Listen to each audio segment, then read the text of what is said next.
La tontine, on la modernise, on la conserve. Est-ce que c'est un frein à l'économie? Est-ce que c'est un frein à vos business, la tontine? La tontine, est-ce qu'elle ne supplante pas les banques? La tontine, c'est nous. Dire qu'on touche à la tontine veut dire qu'on coupe nos doigts. La tontine, c'est nous.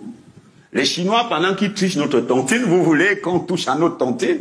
Non, la tontine, c'est nous. Les Chinois copient la tontine. Mais bien sûr, ils la font déjà partout. Les Chinois font la tontine partout. Et vous voulez qu'on touche à notre tontine? Je pense qu'il faut protéger même le mot tontine. Ça nous appartient, la tontine. Il faut renforcer la tontine. Une économie ne peut pas absolument être formelle. Non, c'est pas possible. Quand vous arrivez en France aujourd'hui, il y a encore les marchés aux puces. C'est le marché des villages, les marchés sectoriels qu'on faisait au petit marché de Mbamayo lundi. On fait au petit marché de mardi, à Châteauroux, à Sarcelles, un peu partout. Ils font encore ça. Ils ont gardé, quand vous allez dans tous les pays musulmans, là, vous avez les souks partout. Quand vous allez en Tunisie, l'espace que vous visitez le plus, c'est où? C'est au souk, hein. C'est le marché traditionnel. Tout se fait encore traditionnel. On protège ça. Donc, une des choses du Cameroun qu'il faut protéger, c'est la tontine. Il ne faut pas toucher à ça. Non, j'ai rien contre la tontine. Réaction. J'aimerais ma réaction. Oui, la tontine a un double statut. D'abord, c'est un mot d'épargne, particulièrement adapté aux petits revenus. Mais on a un milliardaire qui dit qu'il faut protéger ça. C'est plus non, petit pas fini. En second lieu, c'est une pratique sociale qui est parfaitement intégrée dans notre environnement. Et donc, ce qu'on aurait dû faire pour la tontine, c'est comment l'articuler progressivement aux outils développés par le secteur structuré, le secteur formel, hein, pour qu'elle joue mieux son rôle. Il faut plutôt remercier Dieu de nous avoir donné ce genre d'outils.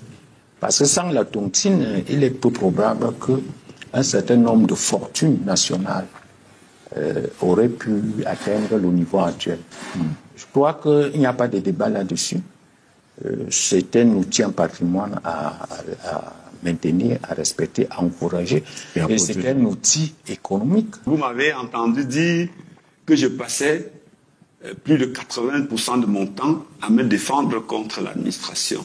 Parce qu'en une seule année, j'avais vécu, en une seule année, pour toutes les administrations du Cameroun, pour une seule entreprise, plus de 200 contrôles. Fiscaux. Pas que fiscaux, tous les autres contrôles. D'accord? Mine commerce, phytosanitaire. Il y en a à n'en plus finir. Les douanes, les impôts. Il faut, ceux qui le font, j'ai dit tantôt, qu'il fallait qu'ils intègrent que Dove leur appartient.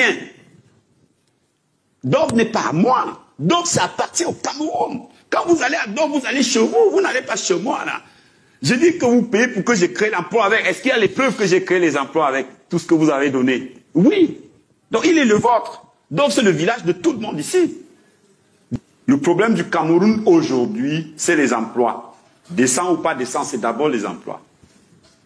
Et souvent, je suis mal à l'aise qu'au lieu de parler des emplois, on parle des emplois décents alors qu'il n'y a pas d'emploi.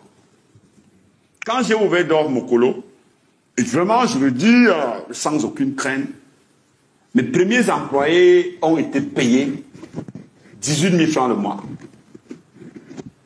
À leur demande, parce qu'on a failli ne pas ouvrir. Quand ils ont vu que j'avais vendu tous mes biens, et que ça ne démarrait pas, et que j'avais commencé à dire, toi rentre à la maison, toi rentre à la maison. Ils ont dit, patron, non, même pour rien, on va travailler. Et on s'est débrouillé avec ce qu'on avait. On a lancé. Les premiers ont touché 18 000.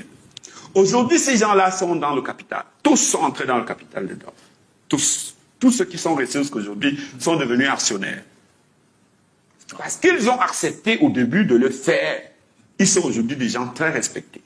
Aucun de ces employés ne vit dehors. Tous sont logés, véhiculés, mariés. Tous. Pourtant, ils ont touché 18 000 francs le mois. Donc, ma préoccupation, c'est de résoudre le premier palier. Il faut que les gens travaillent, qu'on ne se concentre pas sur la qualité du salaire. Il faut déjà que tout le monde travaille. Parce que pendant qu'on se bat pour l'emploi décent, il n'y a même pas d'emploi. N'oubliez pas de vous abonner. Abonnez-vous massivement. Opération 1 million de followers. Et likez.